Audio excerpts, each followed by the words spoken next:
It's me Sushant. तो kindly मैं एक यूपीएससी एस्पिरेंट हूँ, जो मैं यहाँ दिल्ली के ओआरएन में रहता हूँ। और इस वीडियो को बनाने का मेरा यही रीज़न है कि क्या होता है ना कि जब हम कुछ नए एस्पिरेंट्स जो आते हैं इस फील्ड में, और we have almost 98 days left from pre 2026, I am talking about that only. तो जैसे कि हम जब नए एस्पिरेंट्स यहाँ आते हैं तो हमारे साथ क्या होता है ना भाई कि हम लोग बहुत यहाँ के चकाचौंध में फंस जाते हैं। जैसे कि भाई कोचिंग वाले ये वो 50 सारी चीज़ें बेचते हैं। पर्टिकुलर ये कोर्स ले लो, ये मेंटोरशिप ले लो, ये ले लो, वैसे ले लो। और फिर उन सारी चीज़ों में हम इतने इंडल्ज हो जाते हैं, और वो दे आर लाइक कि जो यहाँ पे मेंटोर हैं, they are also preparing for this exam. और वो क्या होता है ना कि वो आप ही वो एक्सपेरिमेंट करते रहते हैं कि भाई अगर इसकी कुछ स्ट्रैटेजी अच्छी है तो कर लूँगा, और ये स्ट्रैटेजी अगर इसकी नहीं अच्छी हुई तो कोई बात नहीं, मेरी तो अपनी है ही। ऐसे करके उनकी खुद की ही सीन चलती रहती है। लेकिन भाई मैं एक चीज़ आप सभी को बताना वाला हूँ कि जैसे मैं यहाँ किसी कोचिंग में इनरोल हूँ, that's why I am not showing my face, क्योंकि 2-3 कोचिंग्स में मैं इनरोल हूँ। और इन 2-3 कोचिंग में मैं लास्ट ईयर यहाँ जैन में आया था, और जैन में आने के बाद मुझे बहुत सारी चीज़ें पता लगी कि यहाँ क्या सीन चल रहा है और क्या-क्या हो सकता है यहाँ पे। तो एक तो भाई मैं पहला चीज़ बहुत सीरियस नोट्स पे बोलना चाहूँगा आप सारे लोगों को कि आप जो भी मेंटोरशिप ले रहे हो, जो भी मेंटोर के पास आप जा रहे हो, पहले उसकी बैकग्राउंड देख लो कि मतलब is he is also preparing for UPSC और इज़ शी, मतलब ऐसे आप देख लो कि क्या वो दोनों लोग अभी प्रिपेयर कर रहे हैं या नहीं कर रहे हैं। अगर वो नहीं कर रहे हैं तो वो ज़्यादा अच्छा होगा, क्योंकि वो दे हैव एडिक्वेट नॉलेज कि वो आपको बता सकते हैं। लेकिन अगर आप खुद सोचो कि आपका मेंटर खुद में ही अगर प्रिपेयर कर रहा है, तो समवेयर उसने भी तो कहीं ना कहीं ब्लैक करा है किसी न किसी स्ट्रैटेजी में। अगर वो अगर अगर आपको जो स्ट्रैटेजी बता रहा है, अगर वो खुद को इनकलकेट कर लेता तो आज रैंक होल्डर रहता। तो उसने तो कहीं ना कहीं तो कुछ तो स्ट्रैटेजी में वो करा है ना भाई। तो वो वैसे मेंटर के पास मत जाओ। कम से कम जिस भी मेंटर के पास जाओ, एटलीस्ट उसने इंटरव्यू दिया हो। ये तो मेंस लिखा हुआ डजेंट मैटर, बहुत सारे बच्चे यहाँ मेंस लिखते हैं। इनफैक्ट मैं भी उस कैपेबल हूँ, और ऐसे मैं बताना नहीं चाहता, लेकिन अब मेंस समझो कि मेंस लिखा हुआ आदमी ऐसे करके, तो ये मत समझो कि भाई यहाँ पे आप कम से कम ये इंटरव्यू वाले के पास जाओ, उनसे मिनिमम किसी के पास ना जाओ। ये अगर आप जा रहे हो तो बहुत बढ़िया है, नहीं तो फिर आप फंस जाओगे। यहाँ कोचिंग वाले बहुत हैं, सो ऑन कोचिंग है कि मेरी ये मेरी अप प्रोग्राम है तो ये मेरी उठ प्रोग्राम है, ऐसे ऐसे करके बहुत सारी। मैं उनकी एग्जैक्ट नाम नहीं ले सकता क्योंकि फिर बाद में वो भसड़ मुझे नहीं चाहिए भाई कि कुछ भी। और आज ये वीडियो पता नहीं मेरे सब्सक्राइबर नहीं है या मैं ऐसे रैंडम पोस्ट कर रहा हूँ ओआरएन के लिए, क्योंकि ओआरएन में बहुत सारे जो नए बच्चे आते हैं। इनफैक्ट जब मैं भी आया था तो इन सारी चीज़ों में भसड़ में बस के मुझे अब समझ में आया। अब हमारे पास 98 डेज़ हैं, तो सिंपल से मैं अभी ये बात बताने वाला हूँ कि एक तो भाई अगर आपके पास 98 डेज़ हैं, पहले कुछ कुछ मेरी स्ट्रैटेजी हैं जो बहुत यूज़फुल रही हैं। If you guys are agree तो मैं आगे फर्दर और भी सारी चीज़ें बताऊँगा।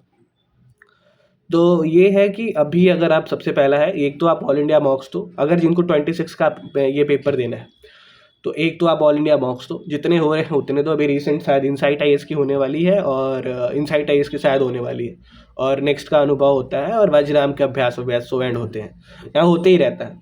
Try to give your best in those papers. आप उनमें बेस्ट देने का कोशिश करो। आप क्या है ना कि, और एक चीज़ मैं अभी भी आज भी बता रहा हूँ अपने एक्सपीरियंस पे, किसी भी पेपर में अगर आपके मार्क्स कम आ रहे हैं तो उनसे ये नहीं होता।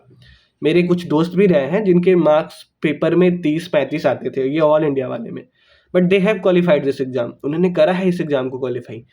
तो आप देखो कि ये नहीं कि भाई बस ऐसे ही पेपर में मार्क्स नहीं आ रहे, डीमोटिवेट नहीं होना यार। ये पेपर है, कोई लाइफ तो है नहीं। अगर आप गलती भी कर रहे हो तो सीखो, लेकिन ये है कि उन गलतियों को तुरंत आप सीखो। ये नहीं है कि भाई गलती कर ली है लेकिन उस पर आप कोई काम नहीं कर रहे हो। जब तक आप काम नहीं करोगे तो नहीं होगा।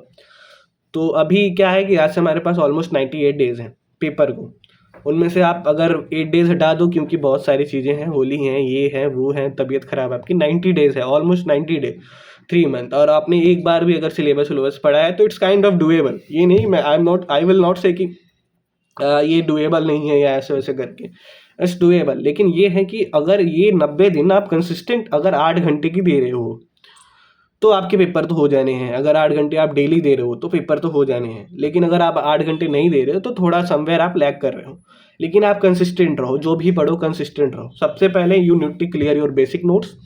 जो भी आपके बेसिक नोट्स हैं उन पे अच्छी पकड़ बनाओ। देखो कुछ कुछ जो हमारे सब्जेक्ट्स हैं, लेट सपोज पॉलिटी हो गई, ज्योग्राफी हो गई, हिस्ट्री हो गई, those subjects are very statics in nature. वो स्टैटिक्स हैं, उनमें स्टैटिक पर्सन अगर आपके स्ट्रांग हैं तो वो होने वाले हैं। फंडामेंटल राइट्स अगर पार्ट 3 में है तो पार्ट 3 में ही रहेंगे, वो कहीं और नहीं चेंज हो जाने वाले, वो वहीं रहने वाले हैं। ठीक है, सिटीजनशिप पार्ट 2 में है तो वहीं रहेगी, वो कहीं चेंज नहीं होने वाला। तो ये आपको समझना पड़ेगा कि जो स्टैटिक है, अगर आप स्टैटिक कर रहे हो तो स्टैटिक बेस्ट है। मेरे हिसाब से स्टैटिक बेस्ट है कि आप स्टैटिक के पोर्शन पे 40 क्वेश्चंस तो कर सकते हो। आप कोई भी पीवाईक्यूज देखें, मैंने भी बहुत सारे पीवाईक्यूज लगाए, 40 तो आप कर सकते हो। तो पहले आप बेसिक नोट्स करो। और एक यहाँ कैच पॉइंट ये है कि जब आप बेसिक नोट्स करोगे तो टॉपिक वाइज जब आप करोगे बेसिक नोट्स तो उनको अलाइन करो ये पीवाईक्यूज के साथ। किसी भी इंस्टीट्यूट के पीवाईक्यूज उठा लो, जो कम से कम 25 ईयर्स के तो आप मिनिमम लगाओ। मैंने तो 31 ईयर्स के लगाए थे और मैंने समवेयर कुछ तो अच्छा करा लाइफ में। तो ये क्या करो कि आप 31 ईयर्स के लगाओ, और प्लस पीवाईक्यूज में जो ऑप्शंस होते हैं, एनालिसिस करने की बातें मैं बता रहा हूँ, जो ऑप्शंस होते हैं, जो 4 ऑप्शंस होते हैं, अगर आपको पता है कि चलो ये ऑप्शन गलत है तो एलिमिनेशन मेथड, ये सारी चीज़ें मैं नहीं बोलूँगा। क्वेश्चन सॉल्व करने के 2 तरीके होते हैं। एक तो हम ऑप्शन देख के क्वेश्चन गलत करते हैं, और एक होता है हमें सारे ऑप्शंस पता है, उस बेसिस पे हम क्वेश्चन गलत करते हैं कि ये ऑप्शन इस पर्टिकुलर चीज़ के लिए गलत है। तो हमें वो आइडियोलॉजी चलनी है कि हमें ऑप्शंस के बारे में पता हो, हमारी नॉलेज इतनी हो कि हम अगर ऑप्शंस डिलीट कर रहे हैं तो हमें पता होनी चाहिए कि भाई क्यों कर रहे हैं, ये तो हमें बहुत सीरियसली पता होनी चाहिए ये चीज़ों पे। तो आप क्या करो कि वो कर लो, बेसिक नोट्स कर लो और ऑप्शंस वो कर लो, पीवाईक्यूज कर लो। और इसके बाद अगर आपकी कुछ लेफ्ट ओवर चीज़ बच रही है तो आप ऑल इंडिया मॉक्स दे दो। ऑल इंडिया मॉक्स आपके लिए बहुत बेनिफिशियल होने वाले हैं। मैं अपने एक्सपीरियंस पे बता रहा हूँ, मेरे पे आप ट्राई करके देखो, और ये बहुत बेनिफिशियल होने वाले हैं। और कोई भी मेंटर कुछ भी बोले, that doesn't matter. In fact you guys, अगर आप लोग में से ये मेरी वीडियो पता नहीं कितने लोगों के पास पहुँचेगी या नहीं पहुँचेगी, मुझे नहीं पता, लेकिन वेन एवर यू गाइज, आप लोगों को जो भी मदद चाहिए होगी, हमारे कुछ पीयर ग्रुप्स भी हैं, मैंने कुछ पीयर ग्रुप्स बना रखे हैं, और मैं बहुत अकाउंटेबल हूँ उन लोगों के प्रति, और वो लोग भी मेरे साइड में बहुत वो हैं, like we share our targets, ये सारी चीज़ें हम लोग करते रहते हैं। तो अगर आप लोगों में से किसी को इंटरेस्ट होगा तो ये, लेकिन एक बात बता रहा हूँ, जो भी मेंटर लो बहुत सोच समझ के लो। यहाँ ओआरएन में बहुत ऐसे 50 झूठ के मेंटर पड़े हैं, आप बहुत सीरियस होकर मेंटर लो। Plus attending cost basic notes करो, बेसिक नोट्स प्लस ये करो पीवाईक्यू, ये दोनों आप किसी भी कीमत पे स्किप नहीं कर सकते। और कोई भी मेंटर अगर आपको एक सब्जेक्ट पे 10 दिन 15 दिन लगाने को बोल रहा है, उससे बड़ा कुछ से आप पे नहीं है। आपने एक बार सिलेबस कर रखा है, try to finish in 7 days, not more than that. आपको रिविजन करना है और एटलीस्ट कम से कम 2-3 बार करने हैं सारे सब्जेक्ट्स, और आपके पास 90 दिन है।